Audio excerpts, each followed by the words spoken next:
আমাদের শান্তিপূর্ণ অবস্থান এবং কর্মসূচি বাস্তবায়নের জন্য আর আমাদের এই ক্লান্তিলগ্ন কিংবা বুয়েসেলের এই অদূরদর্শিতা কাটিয়ে উঠানোর জন্য এবং তাদের এই অনিয়ম এবং একঘেয়েমি কাটিয়ে ওঠার জন্য বুয়েসেলকে একটি স্বচ্ছ জবাবদিহিমূলক প্রতিষ্ঠান গড়ে তোলার জন্য এবং ইপিএসকে রক্ষা করার জন্য আমাদের আজকের এই কর্মসূচি। এবং আমাদের এই কর্মসূচিতে বুয়েসেল কিংবা অন্যান্য যারা চক্র আছে বুয়েসেলের পক্ষে কথা বলছে, আমাদের ইপিএস কর্মী হয়ে তারা বুয়েসেলের পক্ষে সাফাই গাচ্ছে,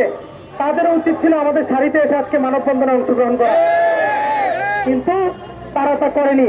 তাদের দাবি এটা করলে নাকি বুয়েসেল বন্ধ হয়ে যাবে, ইপিএস বন্ধ হয়ে যাবে, এই সেই। তাই আমরা তো কোনো অরাজকতা করছি না, আমরা বুয়েসেলের বিপক্ষে না, আমরা ইপিএস এর বিপক্ষে না, আমরা বুয়েসেল এবং ইপিএস এর সংস্কারের পক্ষে। আর সেই সংস্কার যৌক্তিকভাবে দাবি দাবার উপর ভিত্তি করে সেটা যাতে পরিচালিত হয় সেটাই আমরা বাস্তবায়ন চাচ্ছি।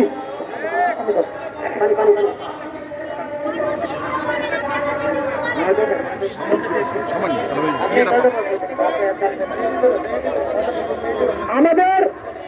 এই কর্মসূচিতে আমরা ভবিষ্যৎ ইপিএসকে রক্ষা করার জন্য এবং এই 16,000 রুস্টার এবং 21,000